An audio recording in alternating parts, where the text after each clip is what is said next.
In October of 2011, 27-year-old Alan Mayer went deep into Humboldt Redwoods Park. He was supposed to get in touch with his brother that evening, but he never did. 10 years later, in November 2021, his body was found inside the trunk of a fallen giant sequoia. It was perfectly preserved in a block of hard, transparent resin. It became immediately clear that this was not a natural phenomenon, but who exactly turned a living tourist into a frozen museum piece, and why you will learn in this video. The events in this story are presented as a narrative interpretation. Some elements have been altered or recreated for storytelling purposes. On October 14, 2011, at 8 o'clock in the morning, a silvery fog still lay thick on Mattole Road, which cuts through the densest parts of Humboldt Redwoods Park. This place in Northern California is called the Avenue of the Giants, and it was here that morning that a dark green Jeep Cherokee, made in 1999, was headed. Behind the wheel was 27-year-old Alan Mayer, a freelance sound engineer from San Francisco who hadn't come here for the views. He was interested in something that was becoming increasingly scarce in the modern world: absolute silence. Alan was not an ordinary tourist who takes a selfie in front of the redwoods and returns to his car. His brother, Eric Mayer, later told investigators that Alan was obsessed with the idea of acoustic ecology. He was looking for points on the map where the level of man-made noise, the hum of airplanes, the echo of highways, the sound of engines would be zero for at least 15 minutes. In his backpack was a professional Zoom H4000 recorder, a set of expensive windproof microphones, and a detailed topographic map of the sector that local foresters called the Shadow Bowl. This is a deep depression between the ridges where the sounds of civilization rarely reached, and even more rarely, sunlight. At 2:30 p.m., a video surveillance camera mounted on the gate of a private lumber yard on the edge of the park captured Alan's car. The grainy black and white footage shows the SUV slowly driving by, turning onto a dirt road toward the trailhead of Bull Creek Flats. The driver does not look at the camera. His window is closed. This was the last confirmed image of Alan Mayer alive. According to the plan Alan left his brother, he was supposed to get to the recording point, spend about 4 hours there, and return to the car before sunset. At 8 p.m., he promised to call Eric to confirm that he had made it to Highway 1, but the phone was silent. At 12:45 a.m., his brother's call was forwarded to voicemail. At 5 o'clock the next morning, Eric Mayer, sensing that something irreparable had happened, dialed the Humboldt County Sheriff's Office. The search operation began at 7 o'clock in the morning on October 15th. Patrol rangers found Alan's Jeep on a gravel road extension 2 miles off the highway. The vehicle was locked. Inside, there was perfect order, uncharacteristic of an emergency. On the passenger seat was a tablet with a schedule of scheduled appointments and a metal thermos with cold coffee in it. There were no signs of a struggle around the car, no broken glass, and no signs of another vehicle in the gravel. At 9:30 a.m., a canine team arrived at the scene. The dog, a German Shepherd named Bark, picked up the trail from the driver's door. The dog confidently led the group deeper into the forest, ignoring the marked hiking trail. Alan's route, judging by the dog's reaction, ran through a dense undergrowth of ferns, heading for the center of the Shadow Bowl. The investigators followed the dog for exactly 1.5 miles. However, the dog abruptly stopped near a dry, rocky bed of a seasonal stream. The dog handler noted in his report that the animal began to behave atypically. The dog circled in place, whined, and refused to go further, as if the scent had simply disappeared into the air. The soil in this place was changing. Instead of damp earth, there was a thick layer of red sequoia needles, half a foot thick. This blanket left no shoe prints. Forensic scientists combed a 300-foot radius around the point of loss of the trail, but found no clues, not a lost lens cap, not a boot print, not a broken branch. Over the next 3 weeks, Humboldt Park became the scene of a large-scale search. More than 50 volunteers and professional rescuers took part in the operation. National Guard helicopters equipped with thermal imagers circled the sector daily, but this technology proved powerless against nature. The crowns of the giant sequoias, which reached 300 feet in height, created such a dense canopy that the thermal sensors could not pierce it to the ground. To the thermal imaging camera operator, the forest looked like a solid cold spot. The rangers put forward a theory about natural traps. In this area, many old trees have burned out cavities at the roots or hidden pits disguised by ferns and rotten wood. A person who strayed from the trail could easily fall into such a hole and be trapped underground. Special teams with probes checked every potential depression along Allen's likely route. They lowered cameras into empty trunks and cleared away debris from branches, but the result was zero. By the 1st of November, hope of finding Allen alive was lost. In the official reports, investigators noted a strange detail. Despite the presence of predators in the forest, cougars and bears, no traces of animal attacks, pieces of clothing, blood, or biological materials were found. Allen Mayer simply disappeared into the landscape he was so eager to record. The case became a missing persons case, and his file on the shelf of the sheriff's office began to slowly gather dust, just like the Jeep that had been sitting in the impound lot for a long time as a mute witness to its owner's last journey. The silence he was looking for eventually found him. On November 14, 2021, the northern coast of California was recovering from the impact of a so-called atmospheric river storm. This meteorological phenomenon brought record rainfall and winds that gusted up to 80 miles per hour. In Humboldt Redwoods Park, in the sector near the South Fork Eel River, the storm left a mess of washed-out roads, downed power lines, and dozens of downed trees. For the team of foresters who went out to clear the debris at 7 o'clock in the morning, it was routine, albeit tiring work. The crew leader, 45-year Forest Service veteran Tom Harrison, later noted in a report that the air that morning was saturated with the smell of ozone and fresh wood. Their main target was an area of the old-growth forest where a local landmark, a giant sequoia known to the rangers as the candelabra, had fallen. This tree got its name because of a specific crown mutation. At a height of about 100 feet, the main trunk branched into several smaller ones resembling a candlestick. The tree, which was estimated to be 1,500 years old, could not withstand the pressure of the wind and moist soil. It didn't pull out by the roots, but split lengthwise, falling down a steep ravine slope.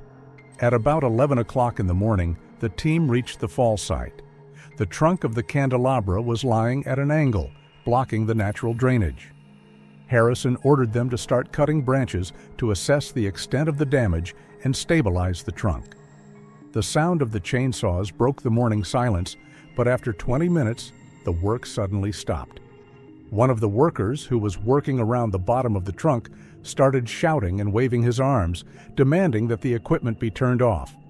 When the noise of the tools stopped, Harrison went down to the fault. What he saw did not fit the usual picture of the storm's aftermath. In the lower part of the sequoia, where the trunk had a natural cavity, a so-called goose pen, a hollow burned out from the inside, typical of old sequoias that have survived forest fires. He could see something unnatural. Usually such cavities are black with soot and empty, but this one was filled to the brim. A huge monolithic mass of translucent yellowish color stood out against the dark, damp bark. It filled the interior of the tree perfectly, repeating every curve of the burnt wood like a giant filling. The first thought of the foresters was that the tree had secreted an incredible amount of resin, trying to heal the old wound, although botanists know that sequoias do not produce such volumes of sap.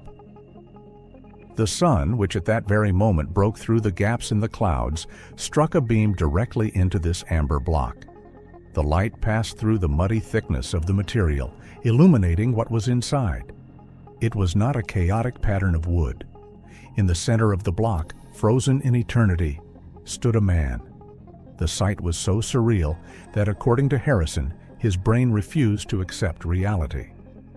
The man inside looked like a giant insect trapped in prehistoric amber.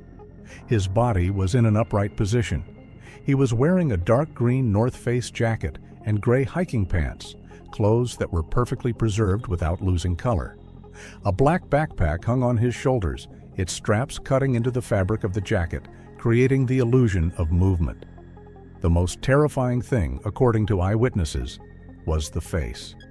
It was not the calm expression of a person who had fallen asleep or fainted from the cold. The head was slightly tilted back, the mouth was half open in a mute scream, and the neck muscles were tensed so much that it was noticeable even through the thickness of the yellow mass. The eyes were open, but the muddy material made it impossible to see. It seemed that the substance had captured him instantly, in a moment of spasm or indescribable horror. The detail was amazing. The workers could even see the small air bubbles frozen near his nose and mouth, evidence of his last breath. A thin black headphone wire stretched out of his jacket pocket, disappearing smoothly into the depths of his backpack. The block of material itself was hard as a rock. When one of the foresters gently touched the surface with his glove, it became clear that it was not a soft natural resin, but a polymer of extraordinary strength. Harrison immediately contacted the dispatcher by radio, reporting the discovery of a human body under the code 1144, possible death, but added that the situation requires the immediate presence of forensic scientists and special equipment. As they waited for the police to arrive, the crew stood silently around the fallen giant. The light played on the edges of the yellow sarcophagus, turning the scene of the tragedy into an eerie, glowing installation in the middle of a gloomy forest. The body inside showed no signs of decomposition. The skin looked pale, but intact. It seemed that time had stopped for this man the second the viscous substance closed over his head. None of the people present knew the victim's name, but for one of the rangers who had worked in the park for over 15 years, the clothes and backpack looked familiar. He remembered a 10-year-old search for a young man who was looking for quiet. Now he had found it. Alan Mayer became a part of the forest in the literal sense, merging with the tree that was supposed to be his hiding place, but became his eternal prison. On November 15, 2021, at 8:45 in the morning, a National Park Service truck pulled into the backyard of the Humboldt County Morgue in Eureka. It took almost an hour to unload the object, which was listed in the accompanying documents as Exhibit 1. It was a massive piece of redwood trunk and was immensely heavy, with a yellowish capsule glowing dimly inside. For the morgue staff, who were used to standard autopsy procedures, this case was an unprecedented challenge. The county's chief pathologist, Dr. Marcus Vance, later noted in his report, "We were faced not just with a body, but with a monolithic structure where biological matter and synthetic shell had become one." An initial examination conducted on the same day instantly destroyed the theory of the substance's natural origin. Chemical analysis of surface samples showed that it was neither wood resin nor amber. Sequoias, even the oldest ones, are physiologically incapable of secreting such a quantity of oleresin. Laboratory spectral analysis identified the material as an industrial two-component, high-viscosity epoxy polymer. This type of substance is commonly used in shipbuilding for pouring decorative countertops or preserving museum exhibits.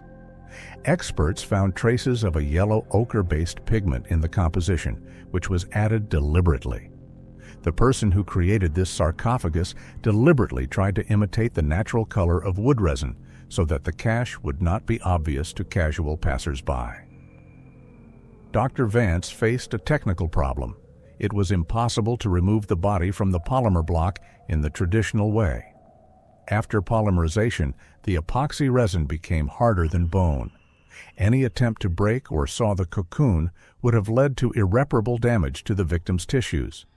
Therefore, it was decided to conduct a virtual autopsy.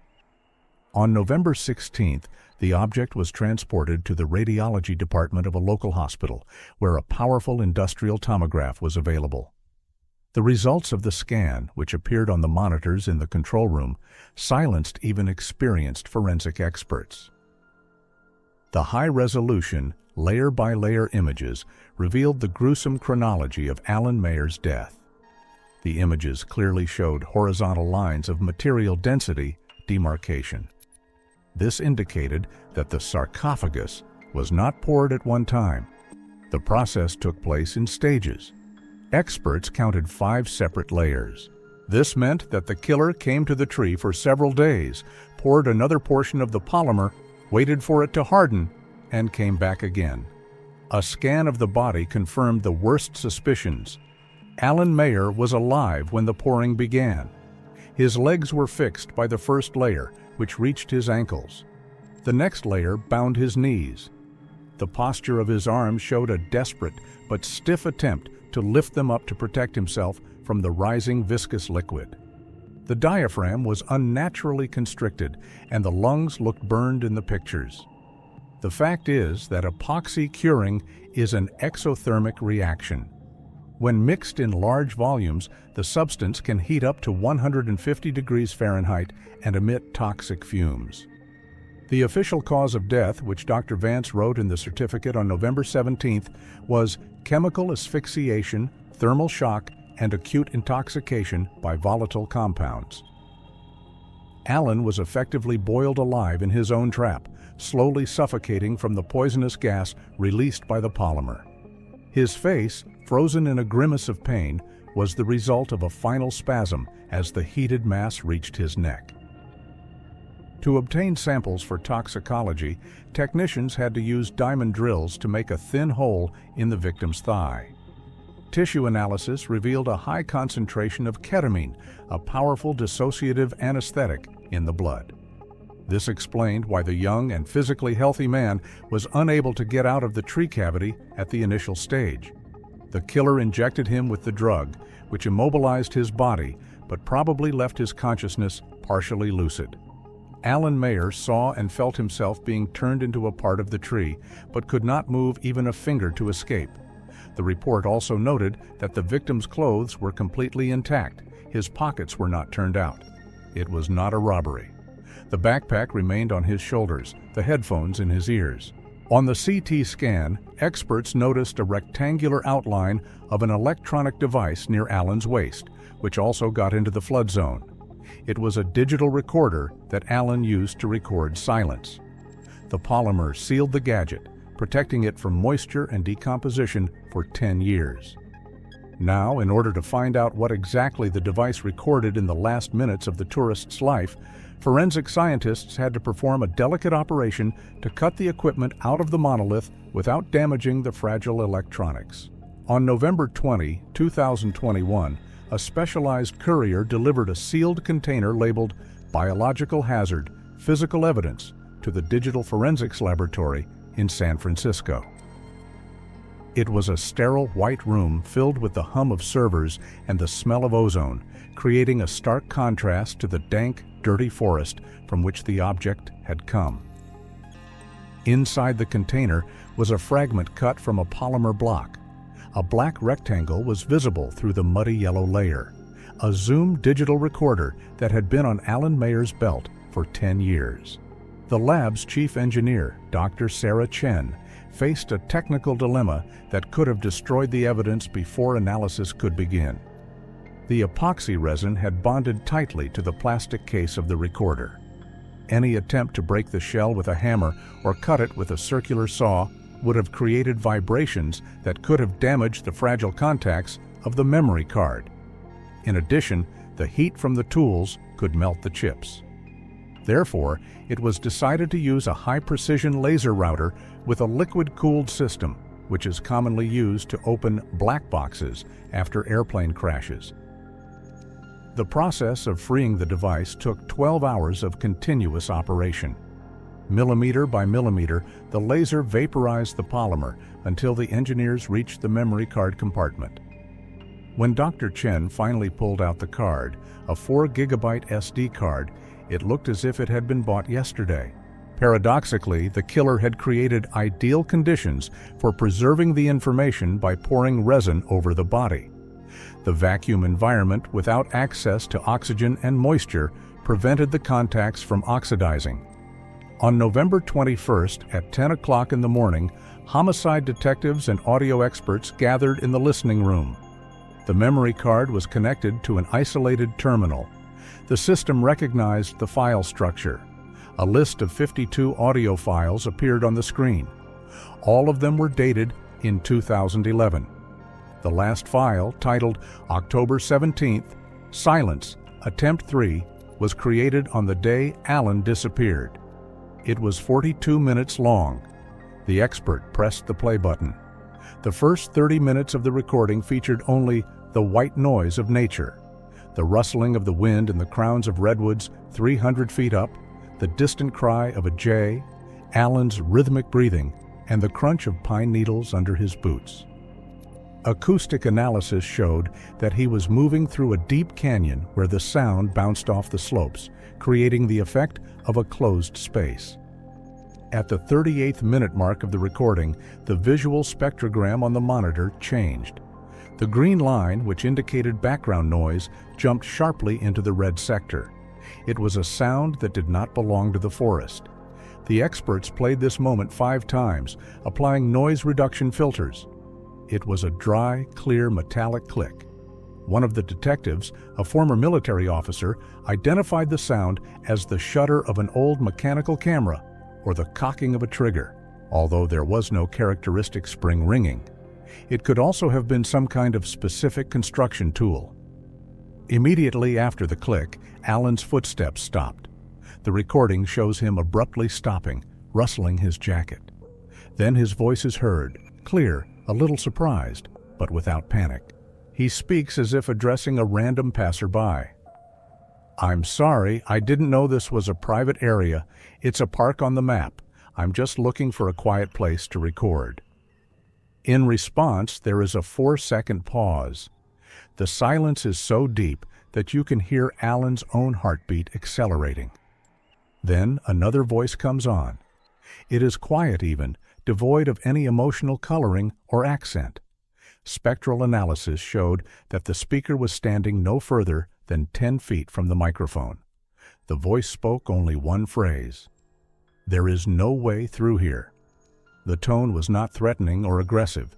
It was stating a fact as indifferently as an answering machine. Immediately after the last word, the spectrogram shows a sharp amplitude spike. This is the sound of a dull impact, a heavy, blunt object hitting soft tissue. Alan did not have time to scream.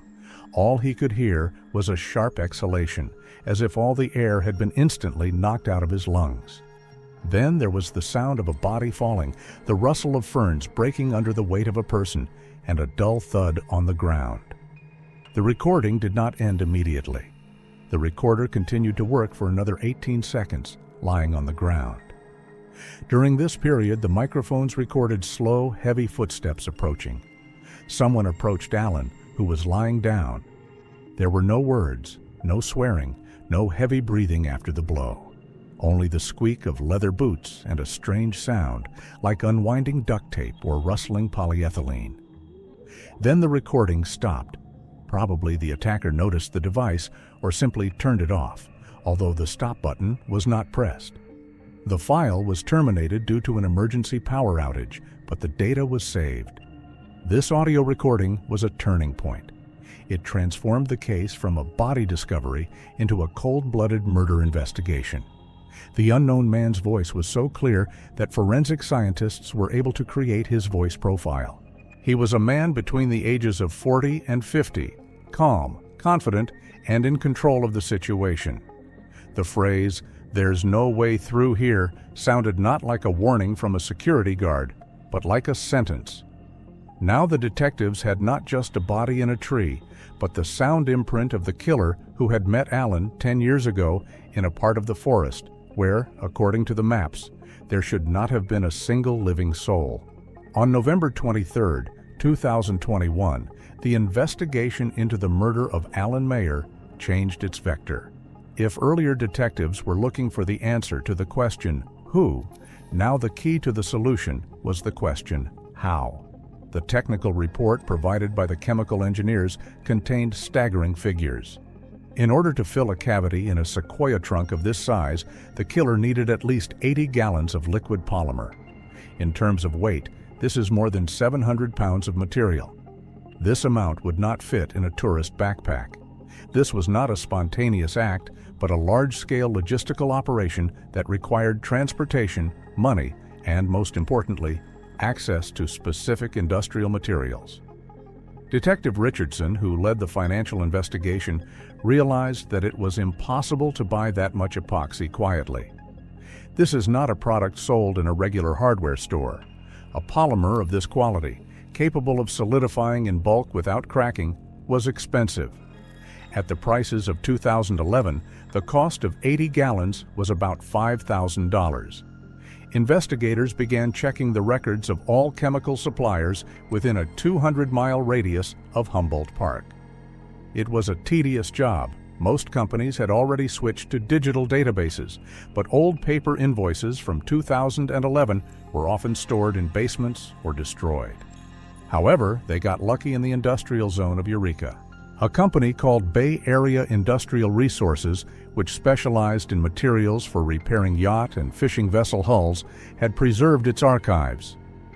On November 25th, detectives entered the warehouse where the air was saturated with the pungent smell of styrene and solvents.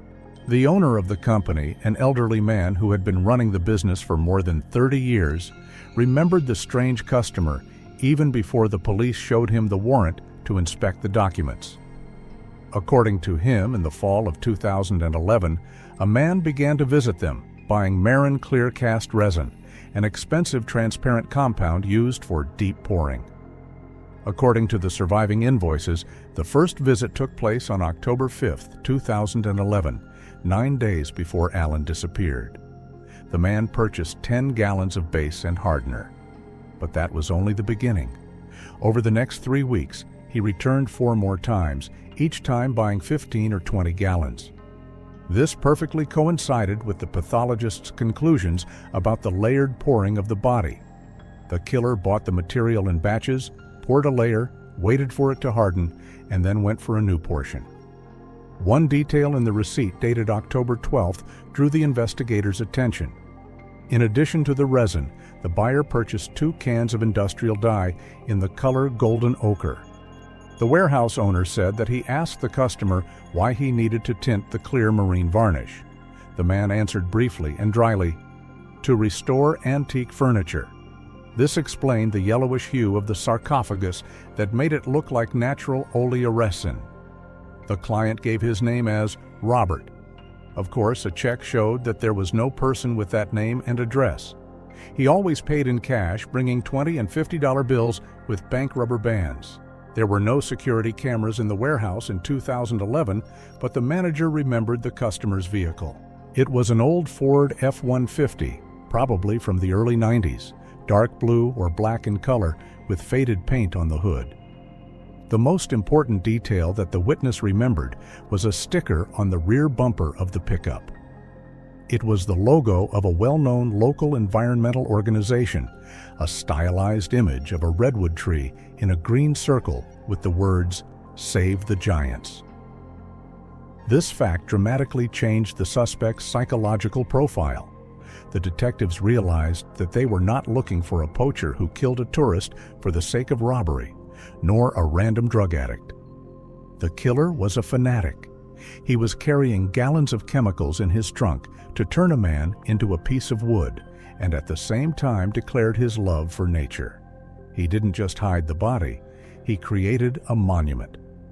Robert was methodical, patient, and had enough physical strength to carry heavy containers of chemicals along forest trails. An analysis of the geolocation of sales showed that, in addition to Eureka, similar batches of resin were purchased through private ads in the towns of Arcata and Fortuna. The killer tried to disperse the purchases to avoid arousing suspicion, but his need for a huge amount of specific material left a clear paper trail that began to lead the investigation out of the darkness 10 years later. On December 2, 2021, the investigation that began with a forest discovery led a group of detectives to the quiet, almost pastoral town of Ferndale. This place, known for its Victorian homes and foggy mornings, seemed the exact opposite of the gloomy slums of Humboldt Park. However, the address, which was identified through an analysis of polymer sales and used pickup truck owner databases, pointed to the outskirts of town, where the asphalt turned into a broken dirt road leading to an abandoned farm. The object of interest was a house that belonged to Marcel Brand, a man who turned 45 in 2011. For the locals, he was a ghost even before his disappearance. Neighbors interviewed by the police that morning described Brand as a recluse with a heavy, glassy gaze. A former taxidermist who had lost his license for unethical handling of biological waste, he lived behind a high fence and rarely went out. One of his neighbors, 70-year-old Mrs. Gable, told the investigator that Marcel had a strange, almost religious philosophy about death. She recalled a conversation that took place a few months before Alan Mayer disappeared. Brand was standing by his fence, watching utility workers cut down a rotten oak branch. He said, "People live too fast, they fuss, and then they die in a disgusting way. They rot, spoiling the earth. This is not right. Beauty should be captured, not given to worms." At the time, the woman did not attach any importance to this, writing off the words as the eccentricities of a lonely man, but now these phrases sounded like a manifesto. Marcel Brand disappeared from the radar of social services and the tax authorities in 2015. His house had been boarded up for 6 years. The mail piled up in the box until it was no longer delivered, and the yard turned into a thicket of blackberries. Officially, he was considered to have left or died without relatives. At 10 o'clock and 30 minutes, a special police unit received permission to enter by force. The door of the workshop, located in a separate garage behind the house, was locked with a heavy padlock that had to be cut off with hydraulic scissors.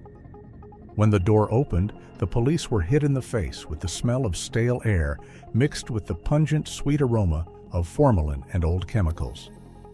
Inside was darkness, cut only by the beams of tactical flashlights. The room looked as if time had stopped here. There were jars of cloudy liquids on the shelves, and tools for working with wood and bones were neatly laid out on a workbench. It was not just a workshop, but a fanatic's laboratory. In the corner stood a mannequin covered with plastic wrap, and the walls were covered with detailed anatomical maps, not of animals, as expected of a taxidermist, but of people. During the search, which lasted more than 5 hours, Detective Richardson found a thick black leather-bound sketchbook under a pile of old newspapers. It was the key piece of evidence that connected the theory to reality. The pages of the album were filled with graphite drawings of incredible detail. Marcel Brand was a talented artist, but his talent served his morbid imagination. The first pages dated back to 2010. They depicted attempts to fit small animals, squirrels, birds, into natural wood grain. But then the author's ambitions grew. The drawings became more complex. On a page dated August 2011, the police saw a sketch that made their blood run cold. It was a detailed diagram of a human body standing upright inside the hollow trunk of a sequoia tree. The drawing was called Symbiosis. The author had calculated everything: the angle of the body, the position of the arms, even the drilling points for injecting preservatives. Notes were made in the margins in small handwriting. Reaction temperature is critical. Cooling is required. The subject must be alive to preserve the natural expression of the facial muscles. This explained why Alan was poured alive. Brand wanted to capture the moment of life, not death. On the next page, there was a sketch called Specimen Number 1. The face in the drawing bore a striking resemblance to Alan Mayer. The same cheekbones, the same shape of the chin. Brand apparently observed his victim before the abduction, or made a sketch while preparing the installation. The caption under the drawing read, "Silence achieved, eternal sleep in the heart of a giant." But the worst thing was that the album did not end with Alan. Next came sketches titled Sample Number 2 and Sample Number 3. They were less detailed, some were just sketches of locations in the park marked with crosses. This indicated that Marcel Brand had no plans to stop.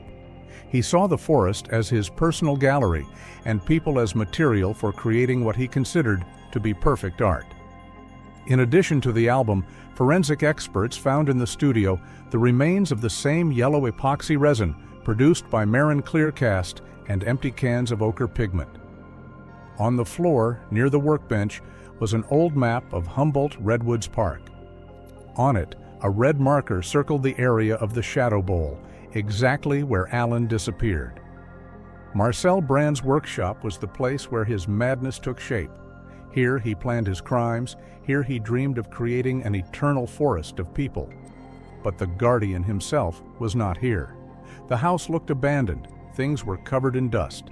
The investigators had to find out where the man who considered himself the savior of human beauty had gone, and whether he had managed to create other exhibits that the world had not yet known about. The discovery of the sketches turned the investigation into a race against time because the paper had other dates on it, later than 2011. On December 5, 2021, the investigative team led by Detective Richardson returned to the office, the walls of which were now covered with photocopies of pages from the found Marcel Brand sketchbook. What had initially seemed like the ravings of a mad artist now took on a clear, terrifying logic. Analyzing the sketches titled Sample Number 2 and Sample Number 3, forensic scientists concluded that Alan Mayer was only part of a much larger plan. Marcel Brand was not just burying bodies, he was creating an exhibition. In his notes, he referred to the forest as a gallery and the old redwoods, burnt from the inside, as natural molds for eternal casting. According to a profile compiled by Federal Bureau of Investigation behaviorists, Brand operated exclusively during the dead season, late fall or winter, when hiking trails were closed due to rain and the threat of landslides. This gave him weeks and sometimes months of absolute solitude in the Bull Creek sector. He searched for specific trees, the so-called goose pens. These are giant redwoods whose core burned out during forest fires centuries ago, forming natural caves protected by thick bark. For Brand, these were ready-made sarcophagi. All he had to do was place the object inside and fill the entrance with polymer. On December 7th at 7 o'clock in the morning, a combined group of 20 officers, reinforced by engineers with ground-penetrating radar, left for the Shadow Bowl area. The task was unprecedented, to check every tree with signs of a cavity within a 1-mile radius of where Alan was found. Ground-penetrating radar, which is typically used to find underground utilities or archaeological sites in the ground, had to be adapted to scan trunks vertically. The operators set up the devices to look for density anomalies that would differ from the structure of living or rotten wood. The work progressed slowly. The forest, which in summer seemed like a majestic temple of nature, looked threatening in the December fog. Every tree seemed suspicious. The operators put sensors to the bark, peering at the monitors, but the first 4 hours of searching yielded only false results. The devices recorded accumulations of water, rodent nests, or stones embedded in the roots. The radar did not provide a 100% guarantee, as the thick, wet bark of the sequoia trees shielded the signal, creating significant interference. The risk of missing another body was extremely high, so each suspicious area was additionally inspected visually, looking for signs of artificial intervention, unnatural resin buildup, or drilling marks. At about 2:30 p.m., the group reached the eastern slope, marked on one of Brand's sketches with an unsigned cross. Here, among the dense ferns, stood a majestic sequoia, 15 feet in diameter at the base. The tree looked perfectly healthy, its crown lost in the fog at an altitude of 300 feet.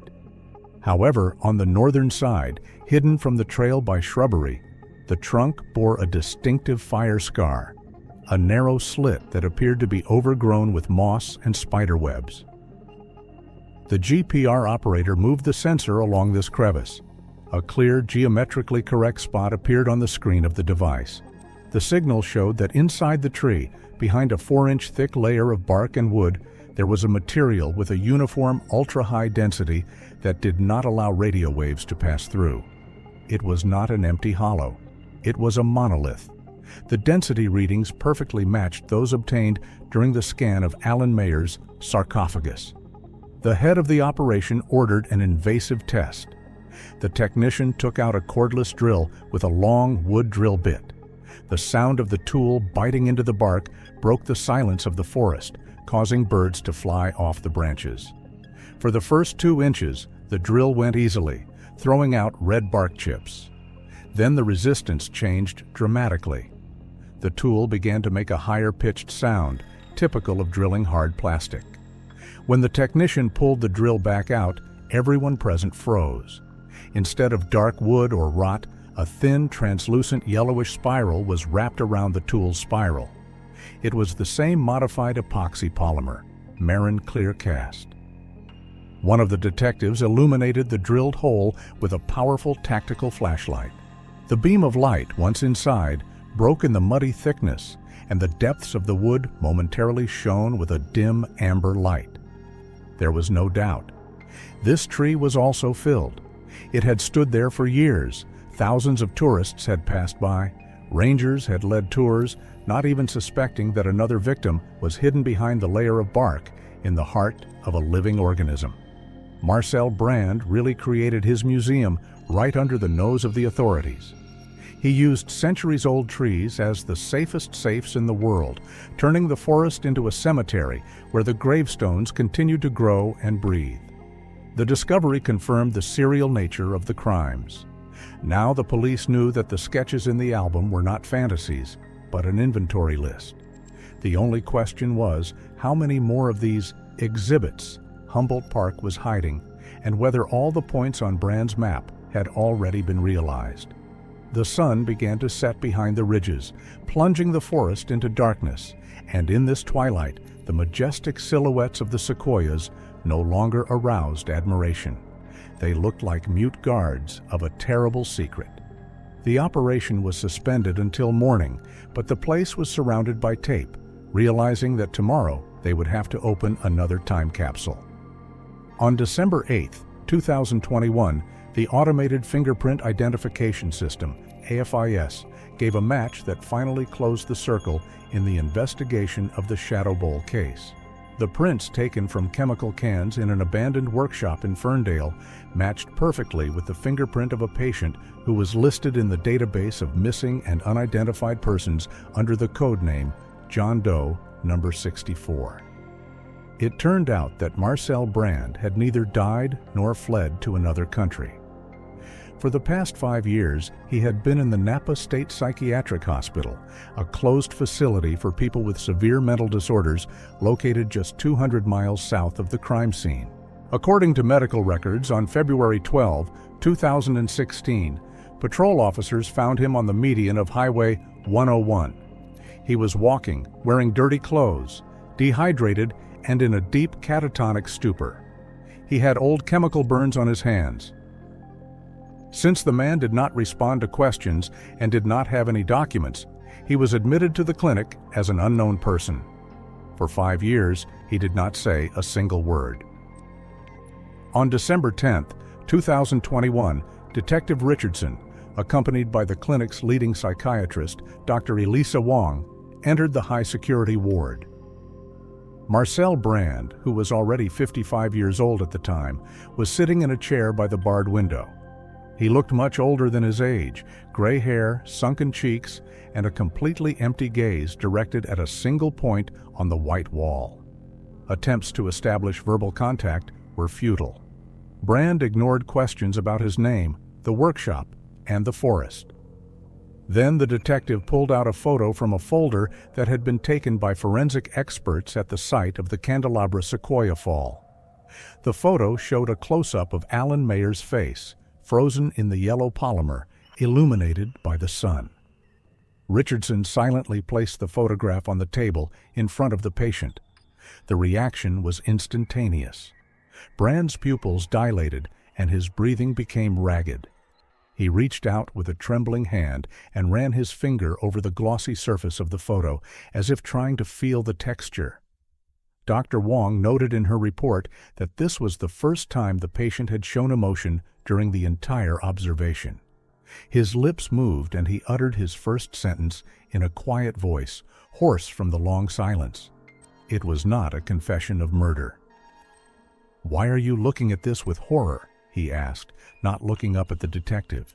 "You see death, and I see salvation." When the detective asked why he did this, Marcel responded with a monologue that was later included in the court case as evidence of his complete loss of contact with reality. People are weak. They live for a moment and then rot in the damp earth. They are eaten by worms, they turn into dirt. It's disgusting. I gave them a chance for eternity. Now they are part of the giants. They will stand for 1,000 years as long as the forest is alive. Isn't that what he wanted? That guy with the microphone. He was looking for absolute silence. I gave him the purest silence in the world. He became the heart of the tree. He can now hear the roots growing. These words confirmed the investigator's guess. Brand did not just track down the victims. He listened to them, studied their desires, and distorted them through the prism of his sick philosophy.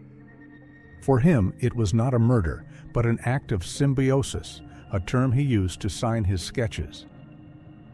After this monologue, Marcel Brand fell silent again and returned to a state of catatonia, from which doctors were unable to bring him out.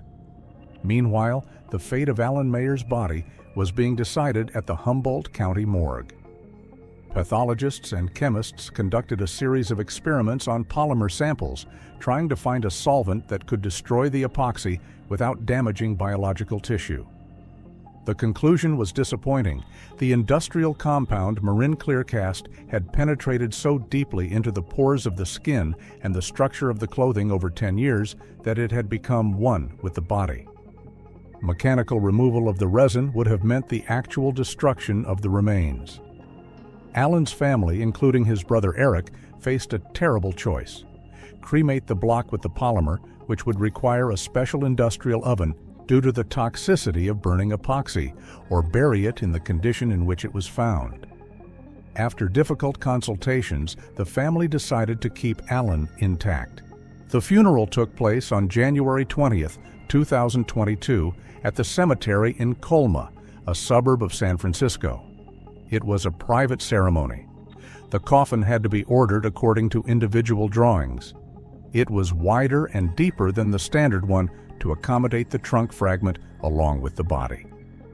The total weight of the structure exceeded 400 pounds, so a special lifting mechanism was needed to lower it into the grave rather than ordinary straps. Eric Mayer stood by the open pit, holding his brother's old tape recorder, the one that had been cut out of the sarcophagus. He did not turn it on. The silence in the cemetery, broken only by the sound of the wind from the ocean, seemed like an ominous mockery of Alan's dream. His search for zero noise was successful, but the price for this peace was absolute. Humboldt Redwoods Park gradually returned to normal. Hiking trails were opened in the spring of 2022. However, the Shadow Bowl sector was removed from all guidebooks, and the trails to it were closed under the pretext of ecosystem restoration. The rangers know the truth. There are still giant trees with scars on their bark deep in the forest. They were checked with GPR, and those containing exhibits were marked with special beacons, but not cut down. The removal of the bodies was recognized as technically impossible and ethically controversial. The forest remained a gallery, and Marcel Brand, locked in a white room in the hospital, still believes that he is the only one who has understood the true essence of eternity.